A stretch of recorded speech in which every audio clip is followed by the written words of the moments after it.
South ఇండియాలోనే అతి తక్కువ ధరలకి రత్నాలనందించే ఏకైక సంస్థ 6JVR. గ్రాఫిక్స్ లో సృష్టించినటువంటి అంశాలని రియాలిటీలోకి తీసుకురాగలమా? అమరావతి అనేటువంటి పేరు వినబడిన ప్రతిసారి గ్రాఫిక్స్ మాయాజాలం, భ్రమరావతి అనేటువంటి మాటలే పదే పదే వినిపిస్తున్నాయి.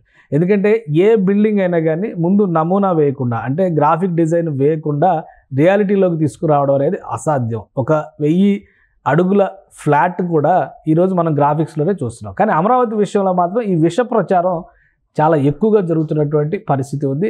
ఒక నమూనాని ఇప్పుడు మీకు నేను వివరించే ప్రయత్నం చేస్తాను. ఆంధ్రప్రదేశ్ రాజధానిలో high court building, permanent high court building ఎలా ఉండాలనే అంశం పైన రాష్ట్ర ప్రభుత్వం రూపొందించినటువంటి డిజైన్ ఇది.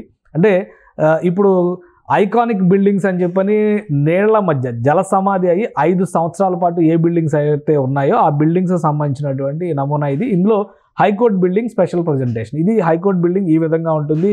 దీన్ని ఒక పిరమిడ్ స్ట్రక్చర్గా వర్ణించారు. చాలామంది చాలా రకాలుగా చెప్పారు.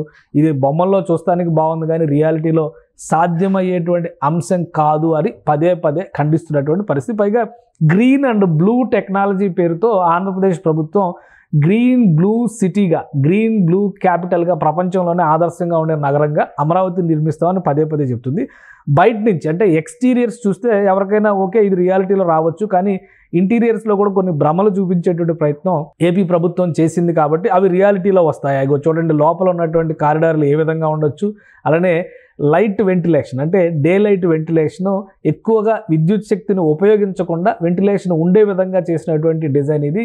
ఫోస్టర్ ప్లస్ పార్ట్నర్స్ అనేటువంటి కంపెనీ ప్రపంచ స్థాయి నిర్మాణాలు ఎన్నిటినో చేసింది. ఇది లోపల ఉండేటువంటి స్ట్రక్చర్ అంటే ఒక లాబీ స్ట్రక్చర్ తరహాలో ఎన్ని అంతస్తులు అయితే ఉంటాయో అన్ని అంతస్తులను కూడా ఒక పొడవైనటువంటి నిర్మాణంగా చూపిస్తూ అక్కడ ఒక రియాలిటీలో ఉండేటువంటి నిర్మాణం అనేటువంటి మాటని ఇక్కడ చెబుతూ వచ్చారు. సో ఇది మొత్తం గవర్నమెంట్ కాంప్లెక్స్కి సంబంధించినటువంటి డిజైన్. సో ఇవన్నీ రియాలిటీలోకి నిజంగా వస్తాయా? ఎందుకంటే ఇది ఒక కంపెనీ ఇచ్చినటువంటి డిజైన్. రియాలిటీలో అసాధ్యం అనుకునే వాళ్ళు చాలామంది ఉంటారు. ఎందుకంటే మనం గ్రాఫిక్స్ని చూసి రియాలిటీలో ఉంటాయని నమ్మం కాబట్టి మనకు అనేక అపోహలు, అనుమానాలు ఉన్నాయి కాబట్టి ఆ ప్రకారమే ఇంకొక విషయాన్ని కూడా మీ దృష్టికి తీసుకొచ్చేటువంటి ప్రయత్నం చేస్తాను. అదేంటంటే ప్రస్తుతం ఆంధ్రప్రదేశ్ హైకోర్టుగా ఒక బిల్డింగ్ అయితే కనిపిస్తుంది. ఆ బిల్డింగ్కి సంబంధించి కూడా గ్రాఫిక్ డిజైన్ని గతంలో ప్రభుత్వం రూపొందించింది. ఎందుకంటే అది ఇంటిగ్రేటెడ్ జ్యుడిషియల్ కాంప్లెక్స్ పేరుతో, ఒక డిస్ట్రిక్ట్ జ్యుడిషియల్ కాంప్లెక్స్ పేరుతో ఇది అమరావతి తుళ్ళూరు నమూనా మొత్తం ఈ మ్యాప్లో ఈ లొకేషన్లో ఈ నిర్మాణం చేయాలనేటువంటి ఆలోచన చేశారు. అయితే సడన్గా ఏపీ హైకోర్టు విభజన, కంబైన్డ్ ఏపీ హైకోర్టు విభజన జరగడం, ఆ తర్వాత డిస్ట్రిక్ట్ కోర్టు కాంప్లెక్స్గా నిర్మాణంలో ఉన్నటువంటి ఈ భవనం శరవేగంగా పనులు జరగడం, అందుబాటులోకి వచ్చేటువంటి అవకాశం ఉండడంతో ఇది అమరావతి డిస్ట్రిక్ట్ కోర్టు కాంప్లెక్స్ కావాల్సినటువంటి భవనం నమూనా ఇది. కానీ దీన్ని ఏపీ హైకోర్టుగా డిసైడ్ చేస్తూ ఏపీ హైకోర్టుని ఇక్కడికి తరలించారు. ఎందుకంటే విజయవాడ నగరంలో అప్పుడు పెట్టినటువంటి ఏపీ హైకోర్టు భవనం చాలా ఇరుకుగా ఉండడం. ప్రస్తుతం ఇంకో విషయం ఏంటంటే ఇప్పుడు ఏదైతే ఏపీ హైకోర్టుగా పెట్టి అక్కడి నుంచి షిఫ్ట్ చేశారో ఆ భవనం ప్రస్తుతం రాజ్భవన్గా విజయవాడలో ఉన్నటువంటి పరిస్థితి. సో ఇది ఆ రోజు రూపొందించినటువంటి గవర్నమెంట్ కాంప్లెక్స్ నమూనా చిత్రాలు. ఇవి బయట నుంచి చూస్తే ఎలా ఉన్నాయి, రియాలిటీలో ఇప్పుడున్నటువంటి గవర్నమెంట్ కాంప్లెక్స్ ఈ విధంగానే ఉందా లేదా, ఇది కూడా ఒకసారి పరిశీలించేటువంటి అవకాశం. యాజ్ ఇట్ ఈస్గా ఈ మ్యాప్ అంటే రహదారులు ఈ స్థాయిలో ఉన్నాయా, గ్రీనరీ ఈ స్థాయిలో ఉన్నాయా అనేటువంటి విషయాలను పక్కన పెడితే, ఎందుకంటే ఈ నిర్మాణం జరిగిన తర్వాత గత 5 ఏళ్లలో చాలా మాడిఫికేషన్స్ జరిగినాయి.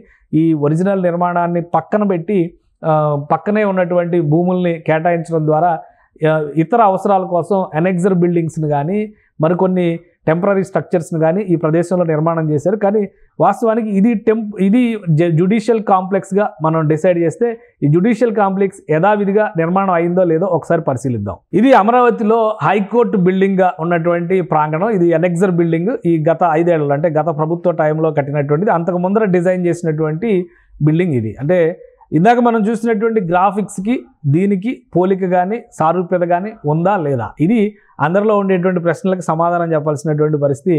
అంటే గ్రాఫిక్స్లో ఉన్నటువంటి నమూనాల తరహాలోనే బిల్డింగ్స్ రూపొందించడానికి, ముఖ్యంగా ఎక్స్టీరియర్స్ రూపొందించడానికి ఎలాంటి ఇబ్బందులు ఉండకపోవచ్చు అనేటువంటి మాటని ప్రాక్టికల్గా ఇక్కడ ఈ దృశ్యాలను చూసిన తర్వాత మనం నమ్మొచ్చు. ఎందుకంటే ఈ నిర్మాణం గత ప్రభుత్వ హయాం చంద్రబాబు నాయుడు మొదటి టర్మ్లోనే, విభజిత ఆంధ్రప్రదేశ్లో మొదటి టర్మ్లోనే ఈ నిర్మాణం జరిగింది. ఇది ఆ పరిసర ప్రాంతాలన్నీ ప్రస్తుతం ఈ విధంగా ఉన్నాయి. అంటే గ్రీనరీ కానీ, అక్కడ ఏర్పాటు చేసినటువంటి వసతులు కానీ, అక్కడ జరిగినటువంటి ఇతర నిర్మాణాలు కానీ ఇవన్నీ కూడా ప్రస్తుతం ఈ రూపంలో కనిపిస్తూ ఉన్నాయి.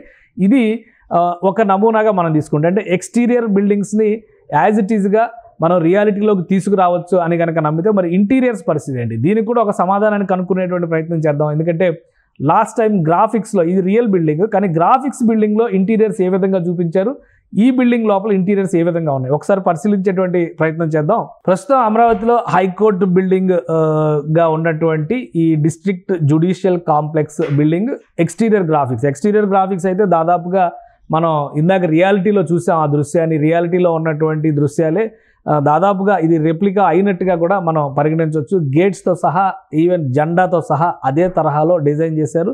లాన్స్ గ్రీనరీ విషయంలో కొన్ని చేంజెస్ ఉంటే ఉండొచ్చు. కాబట్టి ఇది బయట నుంచి తీసినటువంటి నిర్మాణంగా చూస్తే కనుక ఇప్పుడు లోపల ఉన్నటువంటి దృశ్యాలను ఒకసారి చూద్దాం. ఎంట్రన్స్ లాబీ, అలానే ఈ గాంధీ గారి బొమ్మ కూడా మారింది, కొత్త దానిలో ఎలా ఉందనేది చూద్దాం. ఇవన్నీ కూడా గ్రాఫిక్స్లో తీసినటువంటి దృశ్యాలు. ఇంటీరియర్స్లో గ్రాఫిక్స్ ఏ విధంగా ఉండొచ్చు, అలానే రూమ్స్ ఏ విధంగా ఉండొచ్చు, దానిలో ఇవన్నీ కూడా ఆ రోజు చేసినటువంటి వాక్ త్రూలో తయారు చేసినటువంటి నమూనా, అంటే కోర్టు హాల్ నమూనాలు ఇవన్నీ కూడా తయారు చేశారు. అలానే నేచర్ని ఇందులో ఇంటిగ్రేట్ చేశారు. ఎందుకంటే ఇది కూడా బ్లూ అండ్ గ్రీన్ టెక్నాలజీ అని పదే చెప్పారు. కాబట్టి ఈ భవనాన్ని కూడా న్యాచురల్ లైటింగ్, అంటే సహజమైనటువంటి వెంటిలేషన్ వచ్చే విధంగానే డిజైన్ చేశారు. దానిలో పెట్టేటువంటి మొక్కల దగ్గర నుంచి, లైటింగ్ దగ్గర నుంచి, గాలి వచ్చేటువంటి విధానం వరకు అన్ని అంశాలని కూడా ఇందులో అదే తరహాలో ఈ గ్రాఫిక్స్లో ప్రజెంట్ చేశారు. అది రియాలిటీలో ఎలా వస్తుంది అది కూడా ఒకసారి చూద్దాం. సో ఎక్స్టీరియర్కి సంబంధించి పర్ఫెక్షన్ వచ్చినట్టుగానే ఇంటీరియర్స్ విషయంలో కూడా ఒకసారి ఇది ఎంట్రన్స్ పాయింట్, ఇది లోపలికి వెళ్తున్నాం మనం, ఇది ఎంట్రన్స్ పాయింట్ హైకోర్టు బిల్డింగ్కి సంబంధించినటువంటి ఎంట్రన్స్ పాయింట్లో లోపలికి వెళ్తే రెండు వైపుల ఎంట్రన్స్ ఉంటుంది, అటు మెయిన్ ఎంట్రన్స్ ఉంటుంది, ఇటు బ్యాక్ సైడ్ ఎంట్రన్స్ ఉంటుంది. రెండు ఎంట్రన్స్లకి సంబంధించినటువంటి దృశ్యాలు. ఇది మొత్తం కూడా రియాలిటీలో, ఇది గ్రాఫిక్స్ కాదు. లోపలికి వెళ్ళి చూసినప్పుడు ఆ ఎంట్రన్స్ లాబీలో ఉన్నటువంటి దృశ్యాలు, ప్రస్తుతం ఉన్నటువంటి ఏపీ హైకోర్టు కాంప్లెక్స్గా ఉన్న బిల్డింగ్ లోపల దృశ్యాలు అంతా కూడా మ్యాక్సిమం న్యాచురల్ లైట్, న్యాచురల్ అక్కడ ప్లాంటేషన్స్ కానీ, గ్రీనరీ కానీ ఇదంతా కూడా సహజంగా వచ్చే విధంగా చేసినటువంటి డిజైన్లు ఇవి. ఏవైతే గ్రాఫిక్స్లో చూపించారో రియాలిటీలో కూడా దాదాపుగా ఆ సహజమైనటువంటి దృశ్యాలే కనిపించే విధంగా, వచ్చే విధంగా ఇంజనీరింగ్ ప్లానింగ్ కూడా ఆ విధంగానే జరిగింది. సో ఇందులో ప్రతిదీ ప్లాంటేషన్స్ దగ్గర నుంచి లోపల ఉన్నాయన్నీ కూడా నిజమైనటువంటి మొక్కలే, అవి ఆర్టిఫిషియల్ ప్లాంటేషన్స్ కాదు. So green and blue building టెక్నాలజీని ప్రపంచవ్యాప్తంగా ఎంకరేజ్ చేస్తున్నటువంటి సందర్భంలో సాఫ్ట్వేర్ కంపెనీలు, పెద్ద కార్పొరేట్ కంపెనీలు ప్రపంచవ్యాప్తంగా ఇలాంటి నిర్మాణాలనే ఫాలో అవుతున్న విషయాలను మనం గమనిస్తున్నాం. అదే తరహాలో అంతర్జాతీయ స్థాయి నగరంగా ఈ అమరావతిని నిర్మించాలనేటువంటి ఆలోచన చేసిన ఏపీ ప్రభుత్వం ఫాస్టర్ ప్లస్ పార్ట్నర్స్ కంపెనీ ఇచ్చినటువంటి డిజైన్ల నమూనాల ఆధారంగా ఈ డిజైన్స్ అన్నింటినీ కూడా రూపొందించారు. సో ఇది బయట నుంచి చూస్తున్నాం మనం, బయట కనిపిస్తుంది ఆ దృశ్యం. ఇందాక ఎక్స్టీరియర్ని చూసాం కదా, ఎనెక్సర్ బిల్డింగ్ అందులో నుంచి కనిపిస్తుంది. ఇది మెయిన్ ఎంట్రన్స్ లాబీ. ఈ మెయిన్ ఎంట్రన్స్ లాబీలో ఏపీ హైకోర్ట్ ఆఫ్ ఆంధ్రప్రదేశ్ ఏవైతే గ్రాఫిక్స్లో ఉన్నాయో అవన్నీ కూడా రియాలిటీలోకి వచ్చినాయి. గాంధీ గారు బొమ్మ ఒకటే మారింది. ఎందుకంటే గాంధీ గారిని ఎందుకు పెట్టారు అనేటువంటి డౌట్ కూడా రావచ్చు. గాంధీ గారు బారిస్టర్, ఆయన మోహన్ దాస్ కరమ్చంద్ గాంధీ అనేటువంటి ఒక సత్యాగ్రహిగా మారేటువంటి క్రమంలో ఆయన అడ్వకేట్గా, లాయర్గా, ఆ రోజుల్లో బారిస్టర్ అనేవాళ్ళు కాబట్టి సౌత్ ఆఫ్రికా నుంచి ఇండియా వచ్చి కూడా ఆయన కోర్టులో పనిచేసినటువంటి లాయర్ ఆయన. అందుకని ఆయన ఒక ఇన్స్పిరేషన్గా తీసుకుని ఇందులో ఆ డిజైన్ని రూపొందించారు. అదే తరహాలో రియాలిటీలో కూడా ఈ ఛాంబర్స్ అన్నిటిని కూడా డిజైన్ చేశారు. సో గ్రాఫిక్స్లో వచ్చినవి రియాలిటీలోకి తీసుకురావడం అత్యంత క్లిష్టమైనటువంటి అంశం అనుకునే వాళ్ళకి దీని ఒక సమాధానంగా మనం చూడాల్సి ఉంటుంది. రెండు దృశ్యాలని పక్కన పెట్టి చూసినా కానీ ఎక్స్టీరియర్స్, ఇంటీరియర్స్ విషయంలో ఇప్పుడు ఏదైతే పర్మనెంట్ హైకోర్టుకు సంబంధించినటువంటి ప్లానింగ్ జరుగుతుందో దాన్ని రియాలిటీలోకి తీసుకురావడం అత్యంత సులువైనటువంటి అంశంగా ప్రస్తుతం ఉన్నటువంటి టెక్నాలజీని బట్టి చూస్తే కనుక ఈ గ్రీన్ బ్లూ టెక్నాలజీ ఆధారంగా చేసేటువంటి నిర్మాణాలన్నీ కూడా ఎకో ఫ్రెండ్లీ నిర్మాణాలుగా ఉంటాయి. పని ఒత్తిడి వలన ప్రకృతితో కలిసి పనిచేయలేని పరిస్థితిలో ఉన్నామనుకునే వాళ్ళకి ఇది ఒక పెద్ద రిలాక్సేషన్ పాయింట్గా ఉంటుంది అనేటువంటి మాట స్పెషలిస్టులు అందరూ చెబుతున్నది. అదే తరహాలో ఏపీ హైకోర్టు బిల్డింగ్ ప్రస్తుతం మనం చూసాం. ఇదే తరహాలో అమరావతిలో ఉండేటువంటి కీలకమైనటువంటి ఐకానిక్ బిల్డింగ్స్ అన్నీ కూడా అటు ప్రకృతితో, అంటే న్యాచురల్ లైట్తో, అలానే బ్లూ అండ్ గ్రీన్ ఈ రెండింటిని కాంబినేషన్ సిటీగా దీన్ని డిజైన్ చేసేటువంటి ప్రయత్నం జరుగుతుంది. సో ఇవి రియాలిటీలోకి తేవడం అంత క్లిష్టమైనటువంటి అంశం అయితే కాదు. ఖచ్చితంగా ఎవరైనా కానీ దీన్ని రియాలిటీలో ఆస్వాదించదగినటువంటి అంశం. ఈరోజు చూస్తున్నటువంటి పెద్ద గేటెడ్ కమ్యూనిటీల కన్స్ట్రక్షన్ని మనం ఎలా అయితే రియాలిటీలో చూస్తున్నామో అమరావతిలో జరిగేటువంటి నిర్మాణాలన్నీ కూడా 2 నుంచి 3 ఏళ్లలో ఒక్కొక్కటిగా రియాలిటీలో ప్రజల ముందర ఆవిష్కారం అయ్యేటువంటి అవకాశాలు అయితే పుష్కలంగా ఉన్నాయి. ఆ దిశగానే ఆంధ్రప్రదేశ్ ప్రభుత్వం కసరత్తు చేస్తుంది. దానికి తగ్గట్టుగా అధికార యంత్రాంగాన్ని కూడా తీర్చిదిద్దేటువంటి ప్రయత్నం జరుగుతుంది. ప్రణాళికాబద్ధంగా ఈ నిర్మాణాలపైన ఫోకస్ పెట్టేటువంటి ప్రయత్నం జరుగుతుంది. మరీ ముఖ్యంగా ఇక్కడ చేయబోయేటువంటి నిర్మాణాలు రాబోయేటువంటి తరాలకి ఒక ఆదర్శవంతమైనటువంటి నిర్మాణాలుగా ఉండాలనేటువంటి ఆలోచన రాష్ట్ర ప్రభుత్వం చేస్తుంది. ఆ క్రమంలోనే ఇవన్నీ కూడా ఇక్కడ జరిగేటువంటి నిర్మాణాలన్నీ కూడా ఆదర్శప్రాయంగా ఉండాలి, భవిష్యత్ తరాలకి ఒక గొప్ప నగరంలో నివసిస్తున్నాం అనేటువంటి అనుభూతిని కలిగించాలనే ఉద్దేశంతోనే ఈ ప్లానింగ్ చేసినట్టుగా రాష్ట్ర ప్రభుత్వం చెబుతోంది. సో ఈ international company foster plus partners అనేటువంటి కంపెనీ ఒక ఇండియాలోనే కాదు, ప్రపంచ దేశాల్లో జర్మనీ, ఇంగ్లాండ్, ఇది ఇంగ్లాండ్ బేస్డ్ బ్రిటన్ కంపెనీ, ఇది బ్రిటన్కి చెందినటువంటి company.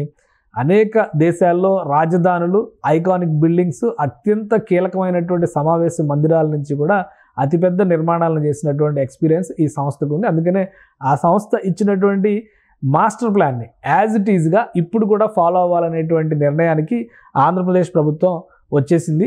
So foster plus partners సంస్థ ప్రపంచంలోనే ఒక ప్రతిష్టాత్మకమైనటువంటి సంస్థ. ఈ సంస్థ ఇచ్చినటువంటి డిజైన్లని అనేక అంతర్జాతీయ సంస్థలు, దేశాలు ఫాలో అయినటువంటి పరిస్థితి ఉంది.